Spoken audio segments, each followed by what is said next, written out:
que ce soit en Allemagne, aux États-Unis, en Amérique, au Belgique, où que vous soyez, bien de choses donc et bienvenue pour l'actualité de votre cher pays, le Togo. Ceci étant rapidement pour cette question concernant le décès de cet élève au lycée Atido Gomé 2.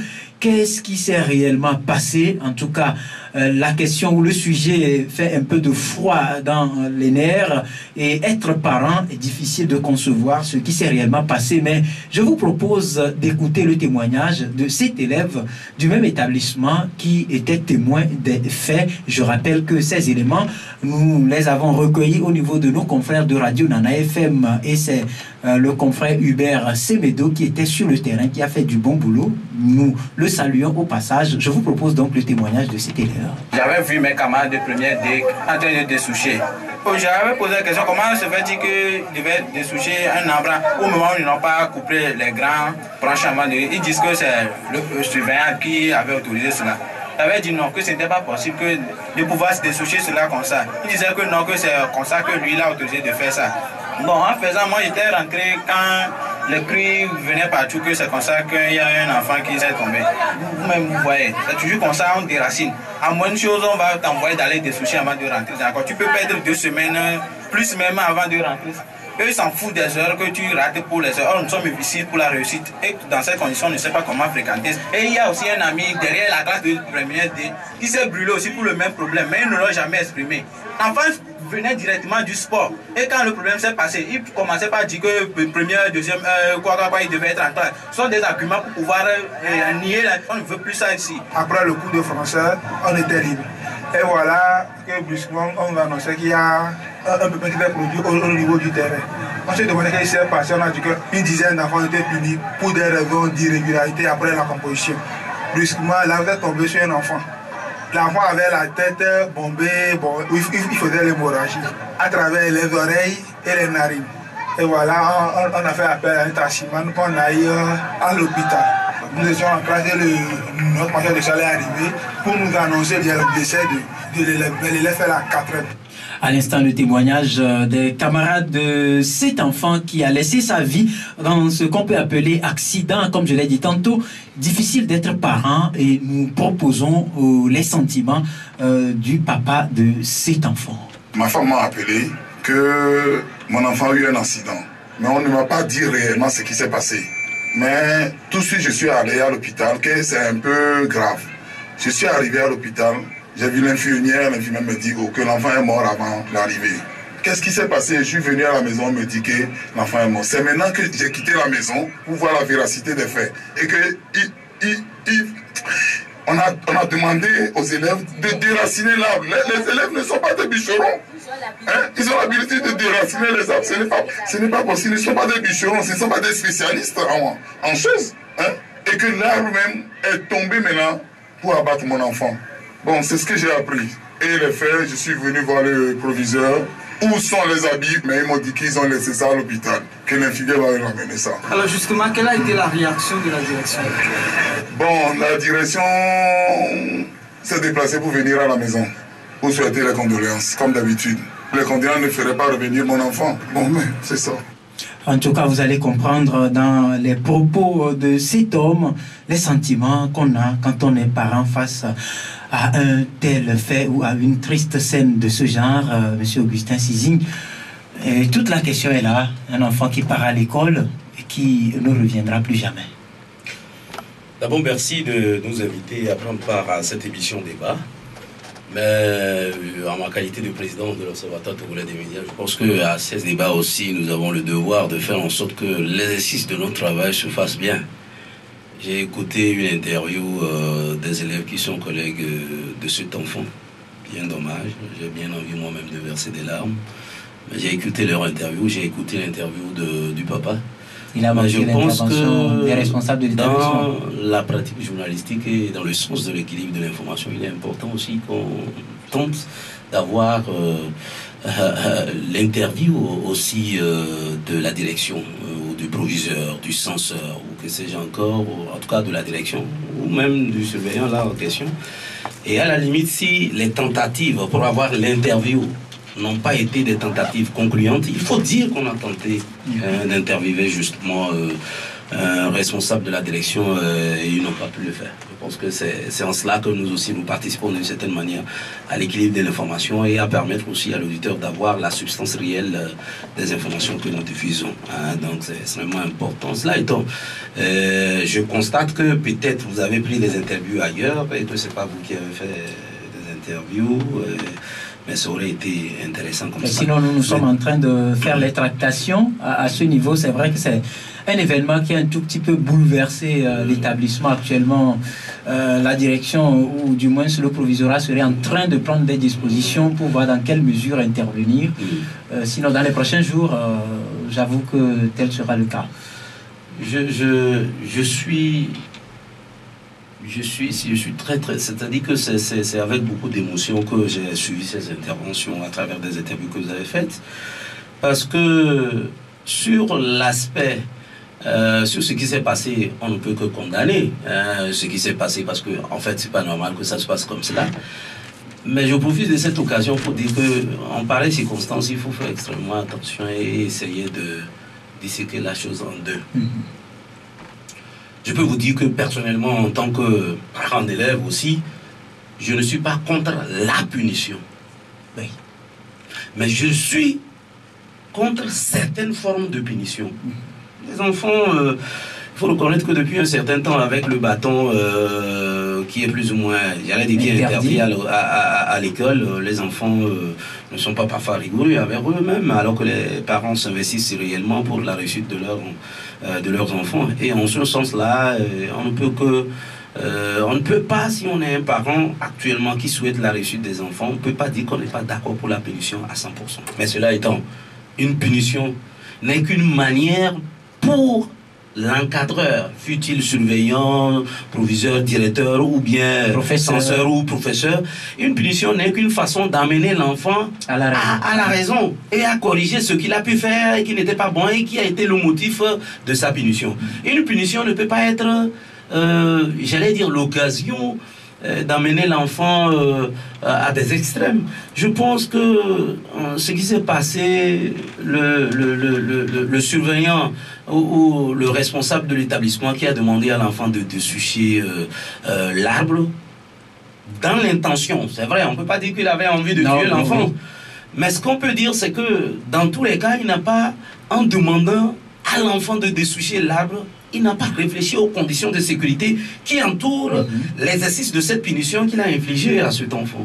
Parce que quand on demande par exemple à un enfant de dessoucher l'arbre, sans avoir demandé à cet enfant ou à ses enfants au préalable de couper les branches et de créer d'autres conditions de sécurité qui permettraient, après un niveau de dessouchage, de permettre à l'arbre de tomber convenablement pour éviter que l'enfant puisse subir un préjudice et qui a été, dans le cas d'espèces fatales, ça veut dire que dans l'esprit de la punition, on ne peut pas dire c'est pas bon de punir, mais dans la forme de la punition et la manière de punir, je pense que les conditions de sécurité n'ont pas été pensées par les responsables.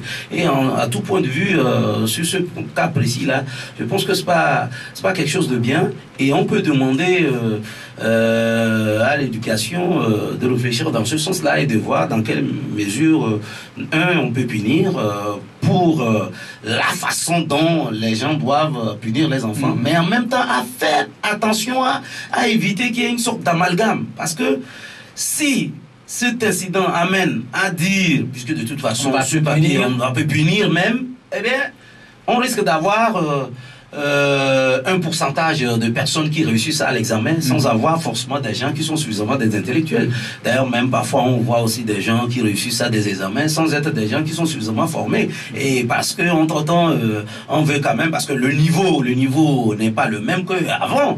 Au point que certains même disent le niveau baisse. Bon, ça c'est un autre domaine parce que de ce point de vue, c'est un débat qui est beaucoup plus profond. Le niveau baisse, mais pas en général. Parce que bon, on peut dire le niveau baisse dans un sens donné, mais dans un tout autre sens, le niveau peut augmenter. Mais plus généralement, il faut reconnaître quand même qu'aujourd'hui, les enfants sont confrontés à un environnement qui est beaucoup plus compliqué que l'environnement dans lequel peut-être nous ou d'autres plus grands parents que nous avaient fréquenté. Aujourd'hui, vous avez un environnement où vous avez l'Internet, vous avez un environnement où vous avez par exemple Twitter, vous avez Facebook, vous avez des blogs, vous avez plein de choses. Donc ça fait que vous avez WhatsApp, bon, vous avez les portables avec les messages, les réseaux sociaux comme en général. Donc ça fait que c'est pas aussi... Et puis la télé qui est plus accessible qu'avant, c'est pas évident. Dans des situations ou dans des circonstances de ce genre que l'enfant soit plus sérieux qu'avant. Mais il faut d'abord comprendre aussi que la responsabilité, je ne parle pas du cas de cet enfant qui est décédé, je parle en même temps en général, la responsabilité du ministère est engagé, du ministère de l'Éducation nationale et du ministère de l'enseignement technique et de la formation professionnelle, puisque c'est les deux. On peut même en remonter pour parler de l'enseignement supérieur, mais on peut dire qu'à ce niveau on est déjà grand, mais surtout des deux ministères. La responsabilité des établissements, fut-il des établissements publics ou comme privés ou confessionnels, est engagée.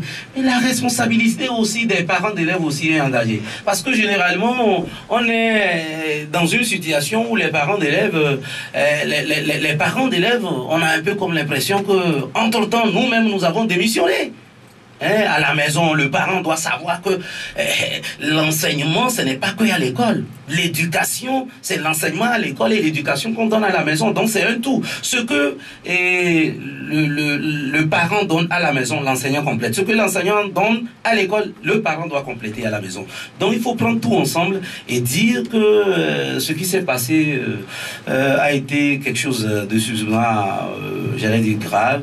Mais moi, je le dis, je le répète, j'ai dit, l'intention n'est pas mauvaise de punir un enfant. Il faut redresser l'enfant.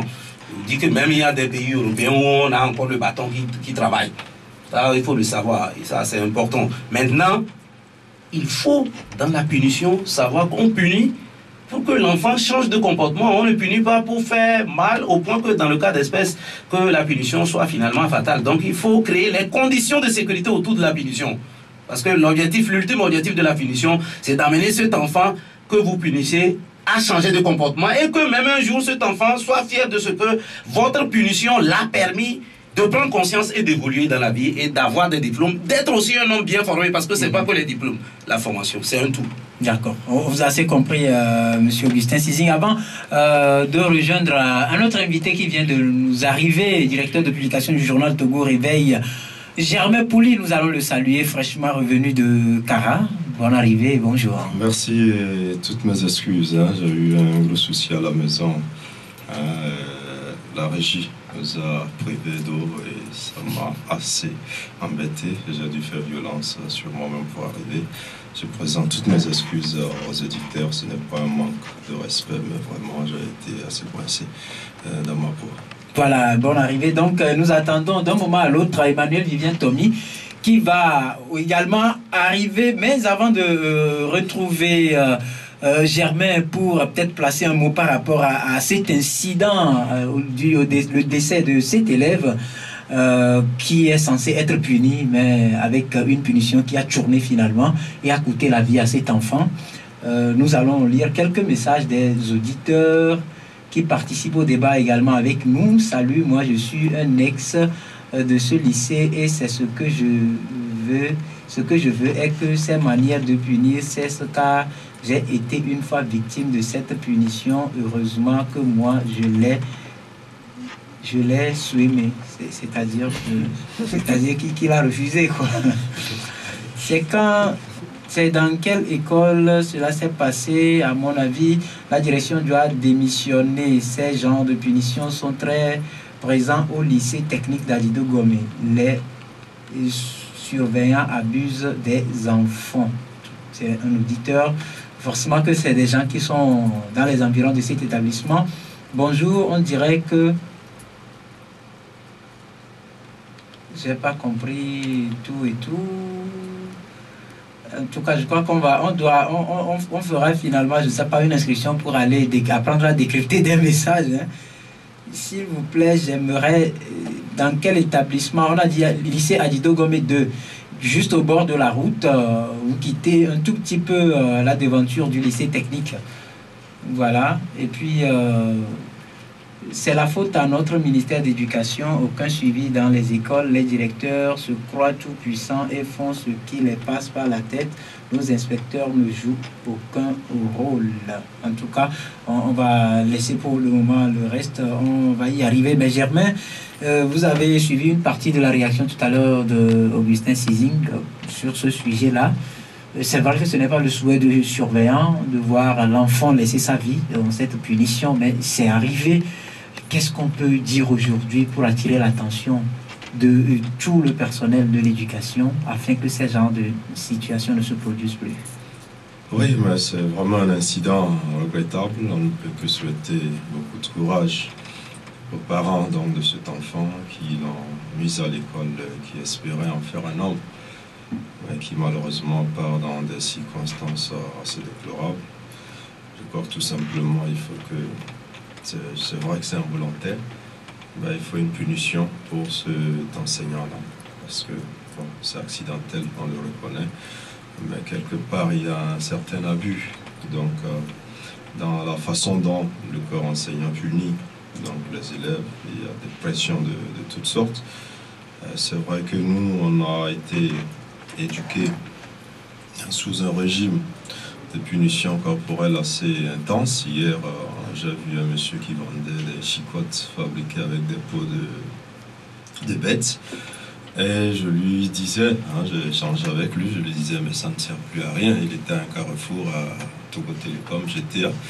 Et je dis, c'est peut-être quelques rares conducteurs de transporteurs qui utilisent encore ça dans des petites villes ou dans les villages pour chicoter ceux qui traversent mal donc la chaussée. Aujourd'hui, nous sommes un peu sous un régime qui veut faire la promotion des droits de l'homme. Et donc, je pense que ce genre de sévices corporels qui peuvent s'assimiler même à de la torture aujourd'hui sont de plus en plus interdits. Mais je le disais, nous avons été formés sous ce régime-là.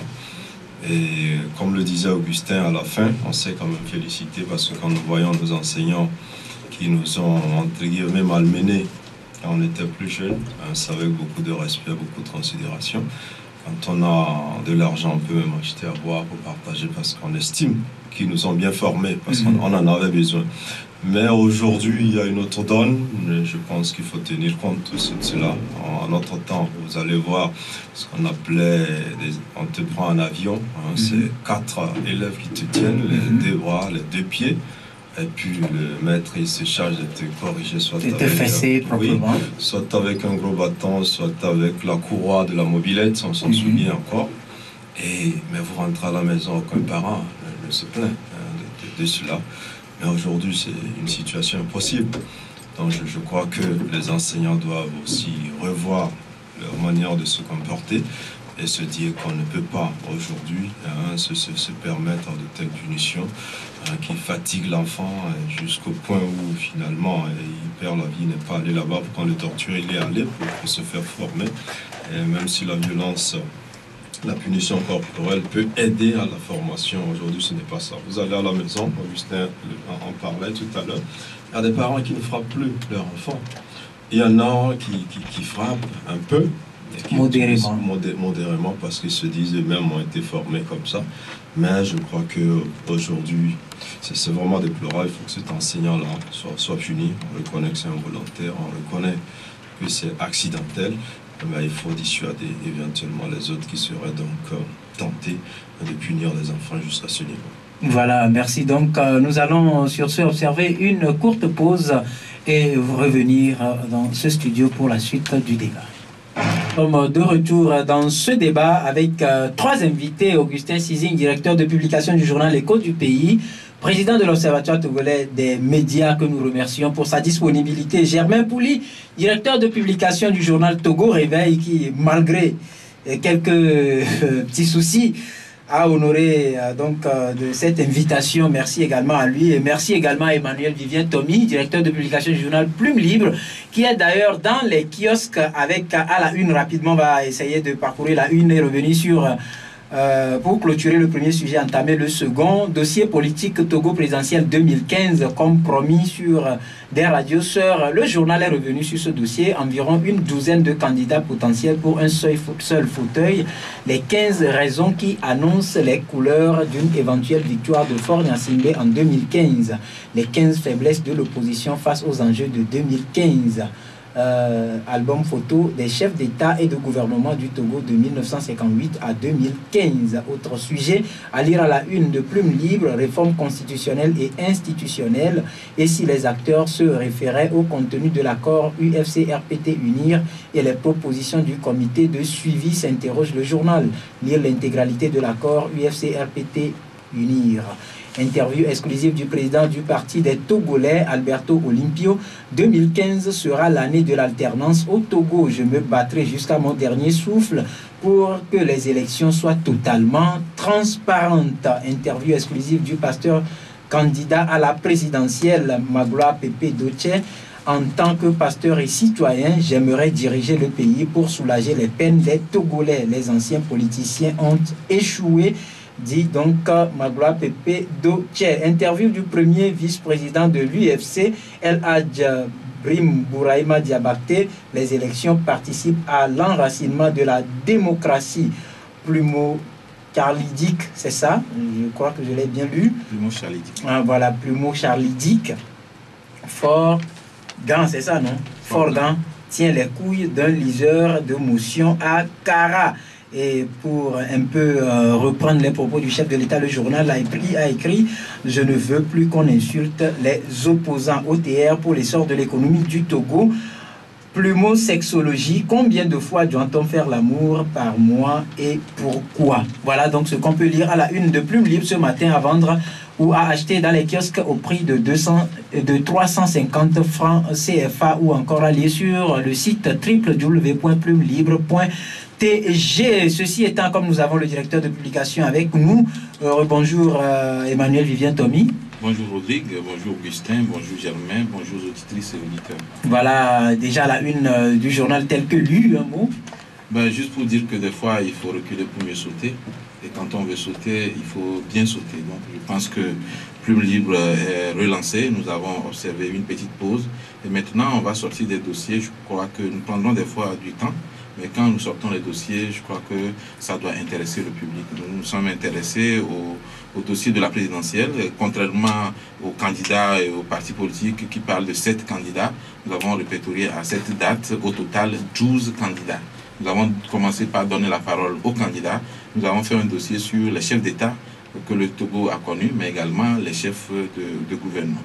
Et voilà, mais à ce qu'on sache, il y a pour le moment que 9 au total candidats. Il y a au total 12 candidats, si vous voulez, on peut les citer. Si ce n'est pas de faire la publicité pour ces candidats-là. Vous savez que naturellement, Faure Gnassingbé sera candidat. Il n'a pas encore dit. Si, il y a des associations proches de UNIR qui l'ont annoncé. Il y a le premier vice-président de UNIR qui a dit nous devons tout faire pour que notre candidat Faure Gnassingbé gagne. Et ce serait vraiment une illusion de croire que M. Faure Gnassingbé ne va pas se gagner, ne va pas se présenter. De toute façon, la loi telle qu'elle existe aujourd'hui dans notre pays ne l'empêche pas de poser sa candidature. Au niveau de CAP 2015 et de l'ANC, il y a Jean-Pierre Fabre qui est toujours là en compétition. Kofi Gnagnan, malgré les problèmes, est toujours en compétition. Il y a également l'UFC qui dit nous allons faire notre congrès et nous allons nous prononcer sur notre candidature à la présidentielle. Maître Apevon du CAR et de la coalition Arc-en-Ciel, même si le parti dit il faut d'abord des réformes avant les élections, il ne faut pas se tromper. Le parti n'a jamais annoncé qu'il ne participerait pas à la présidentielle. Mais le parti exige d'abord des réformes. Donc, nous avons également monsieur le révérend pasteur Doche, Pepe Magloire, à qui nous avons donné la parole. Alberto Olimpio du parti des Togolais. Mais il y a également Tiki Achadam de PNP. Il y a également notre révérend, c'est le révérend Georges Ada du parti des travailleurs pour le salut. Et il y a également Jerry Tama du NET. Et bon, je crois que si Aimé Gogué de Adi, donc, Traoré. Donc, nous avons au total 12 candidats qui sont plus ou moins sûrs d'aller à l'élection, bien sûr, avec quelquefois des exigences. Mais nous ne sommes pas intéressés à Guillaume Kodjo, qui, d'une façon subtile, a dit « je ne présente pas ». Bon, en supposant qu'il faudra chercher plutôt des solutions aux problèmes de l'opposition. Voilà, ceci introduit rapidement le second sujet qui a trait à la politique. Nous parlons embrouille au sein de l'opposition dans cette émission. Monsieur Augustin Sizing, aujourd'hui l'opposition togolaise semble faire sa route entre beaucoup de méli-mélo. Bon, disons que nous on est journalistes, hein, nous venons ici faire des analyses. Nous n'avons pas forcément la prétention de donner des leçons de politique aux politiques eux-mêmes, aux politiciens. Ce que moi je pense, c'est que nous travaillons dans des repères purement logiques, mais quand on voit un peu le comportement des politiques au Togo, en général et particulièrement au Togo, on constate quand même que toute la réflexion des politiciens ne répond à aucune norme ou aucune forme d'axiomatique en maths, ou bien même ils n'opèrent pas dans un repère logique, fut-il un repère de Riemann, de Lobachevsky ou bien de Gluck, parce que tout ce que nous pensons être logique ne paraît pas inspirer forcément les politiques, sinon que on s'étonne de constater que dans une situation où il n'y a pas eu forcément, il n'y a pas eu des réformes dans le sens voulu par l'opposition, et que actuellement au niveau de l'élection nous avons donc un scrutin à un seul tour, nous ne comprenons pas aussi dans une situation de ce genre qu'est-ce qui explique cette forme d'embrouille dont vous avez parlé tout de suite et qui fait qu'il y a plusieurs candidatures. Je pense que mon confrère est revenu sur un certain nombre de candidatures. C'est vrai, il y a certaines candidatures sur lesquelles c'est discutable. Mais ce qu'on peut dire déjà, c'est que même si ce n'est pas 12, on a déjà presque la certitude qu'il y a une dizaine de candidatures et qui risquent d'être confirmées. Et donc, au sein de l'opposition, toute proportion gardée, toutes ces candidatures, c'est contre la probable, bon, on ne peut pas affirmer pour l'instant, la probable candidature du chef de l'État sortant fort. Donc je pense que dans une situation de ce genre, on se pose la question de savoir comment les gens ne pourraient pas faire, par exemple, bloc contre une seule personne. Et ça nous amène parfois à dire qu'en réalité, chacun prêche pour sa chapelle et qu'en réalité, cette embrouille-là est motivée par des ambitions personnelles qui sont devenues des ambitions purement viscérales et qui animent les politiques, notamment de l'opposition, parce que bon, dès lors que vous avez une situation qui est carrément établie, nous avons un tableau qui est très clair et que vous savez que si c'est un scrutin à un tour, seule la possibilité d'être ensemble peut créer des situations de ce genre, alors on se pose des questions dans ce sens. Mais en même temps aussi, là où ce que j'ai dit en amont revient encore, c'est qu'on ne comprend pas les calculs, parce que lorsque vous êtes dans une situation de ce genre et dans un pays comme le Togo, et même dans beaucoup de pays, vous constatez ça aussi, ce n'est pas tant parce que il suffit de voir la personne qui est à même de pouvoir passer et acceptée par toutes les composantes de la nation également. Parce que bon, très rapidement, sur un certain nombre d'éléments, parfois on raisonne sur la base d'un pourcentage que certaines personnes ont eu dans le passé. Ça ne suffit pas seulement pour déterminer la possibilité qu'une personne puisse passer à une élection. Si tant est qu'on tient compte de tous les éléments qui peuvent s'imbriquer et participer à amener une classe de l'opposition à pouvoir prendre une décision idoine lui permettant de pouvoir faire bloc et de pouvoir aussi passer, parce que c'est beaucoup de choses. Je pose tellement de questions, j'ai bien l'impression que les amis aussi se poseraient certainement des questions et les débats seront intéressants. Voilà, Germain, en tout cas, on a commencé par le FRAC. Le FRAC, les gens ont eu à claquer la porte, ça a tombé sur le CST collectif Sauvons le Togo. On a également eu à claquer la porte à ce niveau-là. On s'est retourné vers la coalition Arc-en-Ciel. Là-bas aussi, ça n'a pas marché. On se retrouve à Cap 2015 et finalement, c'est en train d'être émietté également. Et aujourd'hui, la guerre, elle est médiatique et tous ces leaders n'ont pas peur ni froid aux yeux d'aller sur les antennes et un peu dans un comportement loin de faire un jugement un peu acceptable par le bas peuple qui a besoin forcément d'apprendre de ces politiques, d'où cette question d'embrouille qu'on ne comprend pas forcément. Bon, oui, il y a des embrouilles, mais est-ce que le peuple n'aime pas ça? Est-ce que le peuple ne comprend pas? Alors, je ne suis pas totalement d'accord, parce que chaque leader a des militants, a des sympathisants. C'est seulement si l'opposition en général parle d'alternance qu'on est d'accord que toutes les composantes doivent mutualiser donc leurs forces pour espérer battre le candidat d'en face. Bon, maintenant, si individuellement les gens estiment qu'ils sont forts et qu'ils peuvent à eux seuls battre le candidat d'en face, c'est un peu ce qui est en train de se passer. Donc chacun se dit fort, quand bien même des signes concrets, des données concrètes sont là pour prouver qu'individuellement aujourd'hui, aucun leader de l'opposition ne peut battre le candidat d'en face. Donc aucun effort n'est fait dans le sens d'une union donc, de l'opposition pour espérer avoir un candidat crédible, fiable, avec peut-être un programme de gouvernement commun à toutes ces partis qui accepteront donc aliéner un peu leur personnalité politique et s'associer donc au candidat qui devrait être celui de l'opposition. Mais ce n'est pas nouveau. Vous avez parlé du FRAC. Je crois qu'à la création du FRAC à Paris, Gilles Christ-Olympieux, qui était à Paris, a eu à rencontrer Maître Agouébor, qui à l'époque avait exigé le retour de l'ascenseur par rapport à l'élection de 2010, où le CAR avait laissé passer le candidat de l'UFC. Maître Agouébor avait négocié le retour de l'ascenseur, et quand il est revenu, il a dit que Gilles Christ-Olympieux à Paris a dit à Fabre, qui était également à Paris, de soutenir Maître Agouébor, ce qui n'a pas été le cas, puisque finalement le FRAC avait été créé par Fabre, par le colonel Boko, et puis éventuellement Agouébé Kodjo qui était là, et Nyam Nyam. Donc Agouébé Kodjo, une fois de retour, estime que les gens ne respectent plus ce qu'il devait se faire, et donc a activé lui-même sa candidature selon ses propres termes. Et donc finalement le FRAC à l'époque a été un marché de dupes.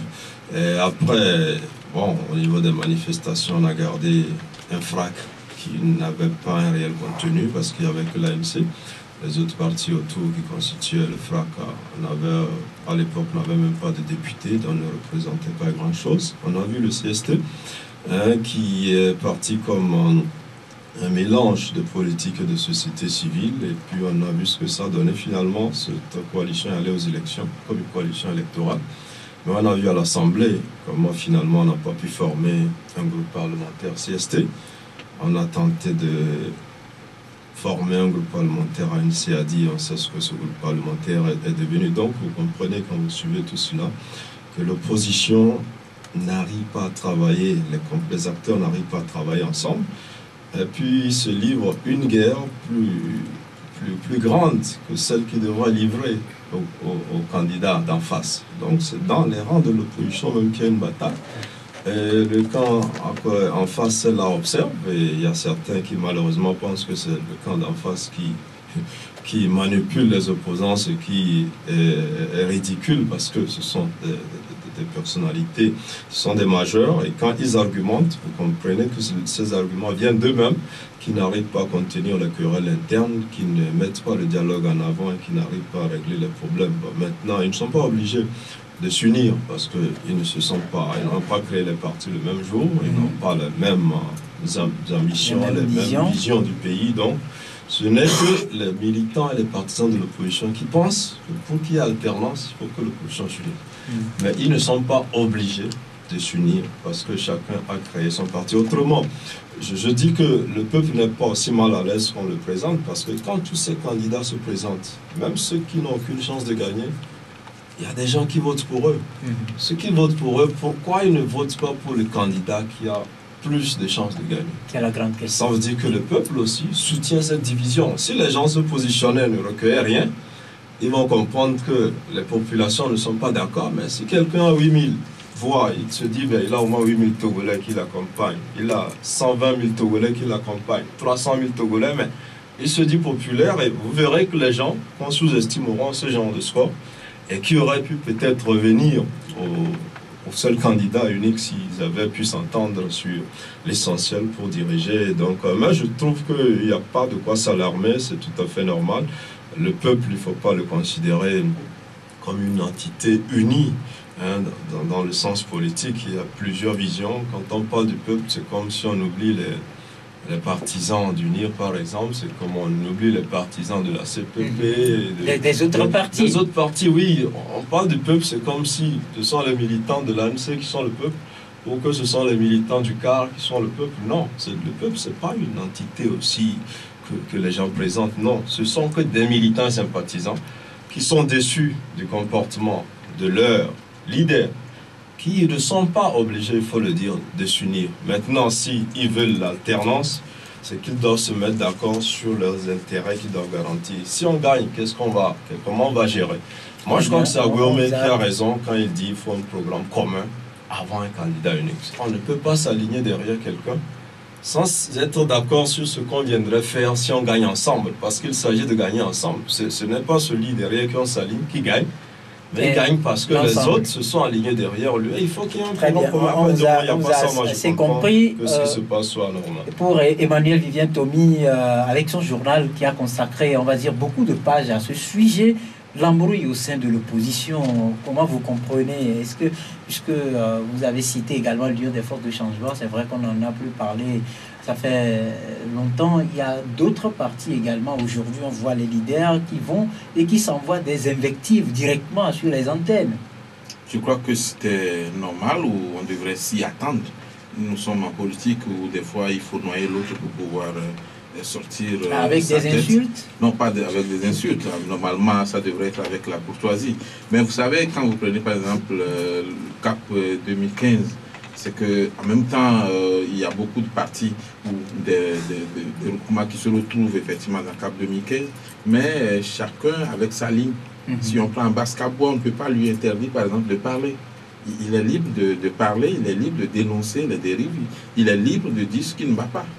Maintenant, est-ce que ça constitue un frein à l'évolution de ce groupe-là? La question se pose. Mais Abbas Kabwa, moi je l'ai écouté, il a dit qu'il s'alignait derrière la position de Maître Zeu Sajavon. Et on a vu des responsables de CAP 2015 sortir pour dire non, Maître Zeu Sajavon, ses paroles n'engagent que lui-même. Alors qu'on sait le rôle que Maître Zeu Sajavon a joué, que ce soit dans le CST ou dans les autres regroupements. Et on dirait même qu'il y a une sorte d'alliance. Parce que si les ODDH organisent une marche, on voit facilement CAP 2015 se joindre dans la marche. Ici, c'est CAP 2015 qui organise la marche. On voit facilement les ODDH se joindre à cette marche-là.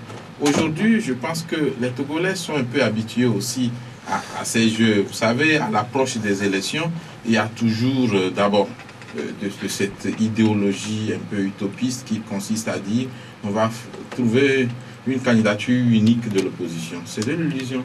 C'est impossible. Comment vous pouvez trouver une candidature unique du moment où vous n'avez pas les mêmes objectifs, du moment où vous n'avez pas les mêmes visions, du moment où vous ne vous êtes pas entendu? Non, mais on sait toujours comment ça s'est passé. En 2003, en 2005, il y avait la coalition qualifiée de coalition radicale de l'opposition. Mais ça n'a pas empêché quand même Harry Olympio et d'autres personnes de se présenter également en face de Bob Akitani. Aujourd'hui, ce qu'il faut, je pense qu'un candidat à l'élection présidentielle de 2015 dit nous devons plutôt lutter pour avoir la transparence des élections.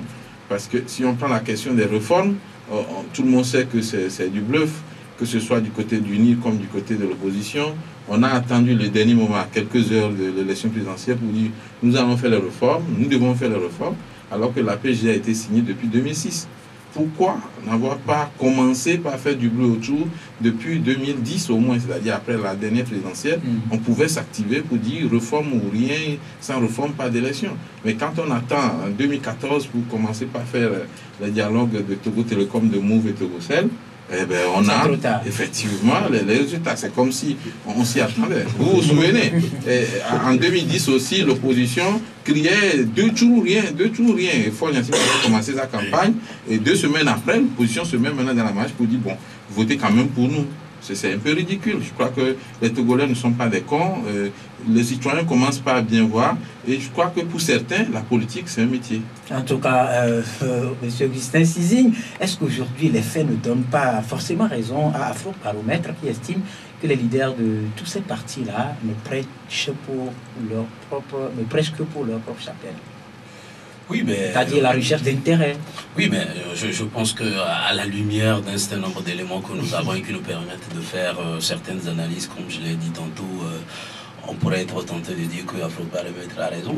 Mais en même temps, je bondis en disant, parce que je pense que mon confrère Germain a dit quelque chose qui est pertinent à mon sens, la responsabilité du peuple aussi est engagée dans ce processus-là. Parce qu'il ne s'agit pas aussi de dire les politiques. Parce que vous savez, il y a des votes pour légitimer un pouvoir ou des votes sanctions également. C'est-à-dire qu'un vote sanction peut être un vote sanction contre un pouvoir ou un vote sanction contre une certaine opposition.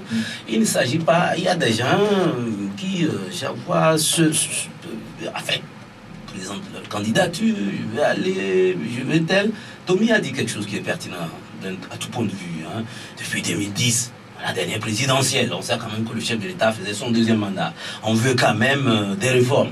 On a eu quand même des CPDC, tout ça. Vous savez, en politique, il y a des compromis. C'est extrêmement important. À une émission, moi, j'avais dit, lorsqu'il y aura une fois un dialogue, il faut que la société civile, il faut que nous, les Togolais, on aille encercler et que si les gens ne trouvent pas solution, ils ne sortent pas. Parce que c'est en fait le peuple qui, à la limite, est pris en otage. Entre-temps, les gens ont leur calendrier caché. C'est pourquoi je disais que leur logique est purement différente. Parce qu'en fait, tout ce que nous faisons ici comme débat, les gens ont leur logique. Nous avons une certaine façon, à notre niveau aussi, de décrypter l'actualité d'une certaine manière. Mais quand tu vois ce qui est en train de se passer au sein de l'opposition, tu te rends compte quand même qu'en fait, les gens ont leur calendrier caché, les gens ont leur calcul caché. Est-ce que tant est que les gens vont à l'élection pour être président de la République, ou en réalité, c'est pour aller être autre chose? Je n'en sais rien, mais je me pose cette question. Et je voudrais que le peuple togolais se pose la même question avec moi et réfléchisse ensemble avec moi. Parce qu'on ne peut pas comprendre. On est là, à un moment donné, on se dit, le pouvoir n'a pas fait tel. Oui, c'est bon de le dire. Qu'est-ce qu'on a pu faire depuis un longtemps pour mettre un peu de pression sur le pouvoir? On n'a rien fait. On n'a rien fait. À quelques enclaves de l'élection maintenant, on veut avoir tout. C'est compliqué. Et nous, et le peuple. Parce qu'à la limite, Rodrigue, Vivien, Germain et moi, nous, on veut à la limite que le pays marche bien. Bien sûr. Parce que quand ça marche, nous, on tire notre épingle du jeu. Parce que nous sommes journalistes. On peut acheter bien nos journaux, on peut bien vendre nos journaux, on peut avoir des annonces parce que l'activité, c'est-à-dire il y a une certaine paix, la politique marche bien et puis l'activité économique est normale. Et donc nous avons des annonceurs, nous avons des gens qui ont les moyens aussi d'acheter nos journaux. C'est ça ce que le peuple veut à la limite. Parce que au-delà des débats purement politiciens, je pense que le peuple... Il a, en ce qui le concerne, dans son caractère cosmopolite, le peuple a une seule vision. La vision, c'est que ça marche. Les gens veulent manger, vivre, dormir, sourire, et puis c'est bon. En tout cas, 30 secondes pour finir. 30 secondes. Oui, non, bon, pour revenir à ces querelles, je crois que ce qui se passe aujourd'hui dans l'opposition, c'est l'opposition qui se chicote avec le bâton qu'il utilise.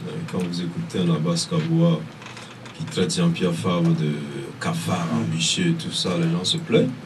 Mais quand vous allez sur YouTube, il a traité Fornia Simbe de tous les noms d'oiseaux. À l'époque, l'ANC lui prêterait régulièrement le micro pour insulter Fornia Simbe, les autres. Non, je crois que c'est tout à fait normal. Il faut éviter cela. Vous ne devez pas laisser une tribune à quelqu'un pour insulter des gens de manière ordurière. Et aujourd'hui, il faut plaindre qu'il utilise les mêmes expressions contre nous. Moi, je pense qu'il n'y a pas de logique. C'est devenu un boomerang. Oui, une flèche qui se retourne contre soi-même. Voilà, Emmanuel Villetomi. Oui, moi, je pense sincèrement que le Togo a besoin de trouver une solution à son problème. Et les politiciens, quelque part, ont leur calendrier caché. Et il faut noter que les élections pourraient donner un coup de pouce dans la recherche de cette solution. Mais les élections ne constituent pas aussi la solution totale. Aujourd'hui, aucun parti politique ne peut diriger tout seul le Togo. quels que soient les résultats des élections, si elles se tenaient comme prévu, il faudrait quand même qu'il y ait une ouverture et qu'on repense notre pays et qu'on pense également au développement, à l'économie. Il ne faut pas qu'on soit toujours en retard, il ne faut pas qu'on reste là à se quereller, à envoyer effectivement des pots de bananes alors que les pays voisins avancent. Voilà, merci, on vous a assez compris. Ce dernier message, pour finir, 16 opposants, je suis désolé, n'arrivent pas à s'entendre pour faire front contre le pouvoir en place. Comment pensent-ils unir ce peuple qu'ils veulent diriger demain? 3 points de suspension, donc s'interroge l'auditeur. Merci donc à vous toutes et à vous tous qui avez suivi cette émission Grand Jury. Merci à tous nos invités. Merci à Malice Magloire qui a assuré la technique et la mise en onde pour KNTB Mili, derrière la caméra pour Togo Vision, sans oublier les équipes des autres médias partenaires, Radio VGK à Palimé, Radio Lumière à Anéro et ebenradio.com sur le web. Bien de choses donc. Au revoir et à demain.